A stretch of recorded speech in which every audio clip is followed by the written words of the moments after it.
Well, good morning again. And I'm the last person to separate you from lunch, so I'll do a good job. Measuring the neural underpinnings of a person's cognitive abilities lies at the heart of what many of us do. In particular, uncovering what and how persons with different cognitive abilities or brain disorders are functionally configured. Although resting state functional connectivity was popularly advanced as being able to effortlessly obtain phenotypic information, it's clear that functional connectivity can be confounded by factors like motion, task, prior mental activity, and vigilance. And in today's talk, I'll focus on sleepiness in the scanner. To set up that context, consider the fMRI scan to be an examination. In a thesis defense, you want to be at your best, right? Alert, sharp, and able to answer anything thrown at you. In practice, anxiety can cause one to have a sleepless night, resulting in below par performance. And in the case of a resting state study, falling asleep can also result in the presentation of a poorer version of oneself. Tagliazucchi and Laus several years ago analyzed connectivity data from several respected sources and found that a third of the recordings contained connectivity patterns indicative of sleep within minutes of scan commencement. So illustrated in this graphic is how probability of being awake diminishes over time as depicted by a transition from the warm to the cool colors as one moves along time. This is particularly so in the eyes closed condition. Now, it's not rocket science that if you fell asleep during an examination, you're not going to perform terribly well. So why do we tolerate this in an fMRI experiment? Unfortunately, the reality is that this may be difficult to avoid, as in most industrialized societies, our participants, at least a third of adults, are obtaining less than the recommended amount of sleep.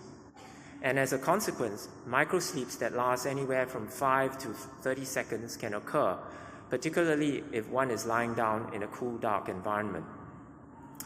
Performing in a sleep-deprived state will result in several cognitive disruptions, the most relevant ones to our community being failures in sustained attention and episodic memory encoding. These changes in behavior can be also expected to be associated with changes in functional connectivity. Using the seed-based approach, Michael Zisch's group and ours found several years ago heterogeneous reduction in default mode network connectivity, as well as reduced anti-correlation between parts of the default mode network and task-positive networks. These changes are a reduced version of what happens in consolidated sleep. Now, extending the analysis to the whole brain level, you can see that most of the state-related changes in functional connectivity have already been captured using the seed-based approach. Basically, a reduction in connectivity within functionally integrated regions like the DMN or ventral attention networks, and diminished segregation in these same functionally distinct networks. So Kaufman has subsequently extended these findings to show that if you sustain wake over the entire day, you can also affect the connectome. Now, insofar as these types of changes are uncontrolled by the experimenter and also occur in conditions which compromise cognitive functions, such as you heard earlier, cognitive aging, Alzheimer's disease, and schizophrenia, allowing sleep to creep into a resting state study is a nuisance, as it can blur the separation between normal and suboptimal patterns of connectivity. There are 3 simple things you can do to avoid sleepiness as a nuisance. Monitor for and ensure adequate sleep prior to a resting state study. You can use diaries or wrist actigraphy. Use an eye camera to detect microsleeps. And as Tagliazucchi and Laus recommend, censor sleepy periods in your study. The flip side to this nuisance is that you can actually turn it to an advantage, because systematically evaluating functional connectivity and behavior in sleep-deprived persons is attractive, as it's a reversible manipulation that can accentuate the inter-individual differences in cognitive performance not apparent when observing behavior in well-rested persons. So think of sleep deprivation like a brain stress test, akin to a treadmill stress test. Identifying vulnerable persons is of interest to mission-critical jobs requiring recurrent exposure to sleep loss, like ER room physicians or air traffic controllers. And this could benefit from non-invasive techniques to differentiate persons who are vulnerable or resilient to sleep deprivation. Vigilance or sustained attention is the domain most consistently affected by sleep loss and is commonly tested by having participants respond as quickly as possible to a random appearance of a running response time clock. Across a sample of participants tested for vigilance after a night of total sleep deprivation, one can observe a wide variation in performance. This can be made clearer by highlighting the persons at the ends of the performance distribution. So the important thing is that inter-individual variation in vigilance after being sleep deprived is not random, but it's trait-like, making it meaningful to look for markers to identify persons at the behavioral extremes. So to make that explicit, a poor performer has more lapses than a good performer, but importantly, performs consistently across at least 2 sessions. So this motivates the search for imaging measures that can be used to predict vulnerability to decline in sleep deprivation without actually having to sleep deprive the participants. So in our first foray into this endeavor, Thomas Yeo took data from 68 participants scanned before they underwent sleep deprivation and divided these into tertiles according to how their vigilance changed when they were actually sleep deprived. We found that resilient subjects exhibited stronger anti-correlations between default and attention networks, and also had greater anti-correlation between default and visual networks. These features had about a 60% accuracy in separating resilient from sleep deprivation vulnerable participants. So as you know, static connectivity represents a weighted average of connectivity over time, and we wondered if we could do better at predicting vulnerability to vigilance decline by concentrating on connectivity patterns with greater specificity for degraded vigilance. Note from this plot of response time over a 10-minute test of vigilance that compared to performance in the well-rested state, someone trying to stay awake despite being sleep deprived manifests unstable behavior, seemingly normal at times, but showing brief periods of impairment where response times are slow. So accompanying these behavioral lapses are eyelid closures. Now, when your eyelids droop, especially when sleep deprived, you certainly won't see a visual target.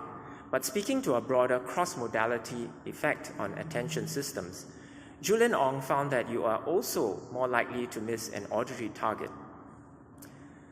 Now, eyelid closures can also be expected to correlate with fluctuations in resting state connectivity, and this is exactly what using sliding window DFC analysis, Chen-Hao Wang exploited. So he examined the subject time course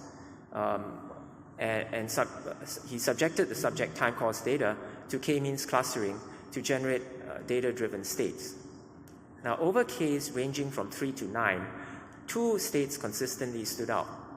One corresponding to a high arousal state that was associated with the eyes open condition, and one corresponding to a low arousal state with higher likelihood of eye closures. He then had participants perform a task at the same time they were scanned. And we had the task-related fMRI activity regressed out to allow the examination of the temporal correlation between functional connectivity and participant response time. And you can see here that when the functional connectivity state more closely resembles the high arousal state template, the participant was more likely to respond rapidly, and conversely, the participant would perform more slowly if his or her connectivity resembled the low arousal state. The thrust of these findings have been independently replicated by Budell and Richard Jones using different methodology. So we're pretty assured. And also around the time we reported our findings, Katie Chang and Gary Glover used a template-based approach to show a similar relationship between dynamic connectivity state and level of arousal. So it's pretty clear from different pieces of work that DFC relates to arousal, but can it inform us about online behavior apart from arousal? And can we use it to predict who will show vigilance decline when sleep restricted? To answer these questions, we evaluated adolescents sleep restricted to 5 hours a night for at least 5 nights after a baseline observation period. These are part of our need for sleep studies in adolescents. The resting state scan was conducted in the well-rested, sleep-saturated state before the commencement of sleep restriction. Now, test batteries evaluating multiple cognitive domains were performed 3 times a day during the baseline and manipulation periods. This latter feature ensured that the functional connectivity behavioral predictions obtained are tagged to a really robust behavioral evaluation of individual adolescents' behavior. FC data clustered using the same methodology as in our prior work replicated the earlier finding of 2 well-defined states denoting low and high arousal respectively. Note the stability of these polar states as the k-means clustering, the k number steps up. As an aside, note that our effort-conserving brains tend to spend more time in the low arousal or idling state than the high arousal state, even in the well-rested state. So taking the that data and median splitting the participants based on the relative time they spent in high and low arousal connectivity states respectively, we were able to predict divergent vigilance performance after multiple nights of sleep restriction. In accordance with behavioral data showing that objective measures of vigilance are dissociable from how subjectively sleepy one feels, we found that our arousal index did not distinguish participants on the basis of subjective sleepiness, speaking to the specificity of this DFC measure. The arousal index also distinguished participants' speed of processing regardless of sleep manipulation. The arousal index did suggest some group difference in working memory, but the effect size was weak, if anything. The index did not predict differences in mood after sleep restriction. In sum, 2 robustly detected functional connectivity states inform about vulnerability to vigilance decline with sleep deprivation and state in differences to speed of processing. Now, the change in balance in low and high arousal states we observe hints at physiological instability in the sleep-deprived state. And there are many manifestations of this. So from multi-unit recordings showing periodic off states in local sleep, to random lapses in vigilance, to fluctuating eyelid closure and pupil diameter, this process of trying to stay awake, fighting sleep when sleep deprived, shows multiple features of instability. And one imaging feature of interest is this thing called global signal. There is greater variability in whole brain fMRI signal during periods of low arousal. This robust finding, first observed by Fukunaga and now replicated in many labs, has rather unfortunately been referred to as an increase in global signal, despite the phenomena actually referring to greater fluctuation in the signal. We found that higher global signal, pardon the misnomer, in the well-rested state can contribute to predicting decline in vigilance following sleep restriction, somewhat independently of the connectivity-based arousal index.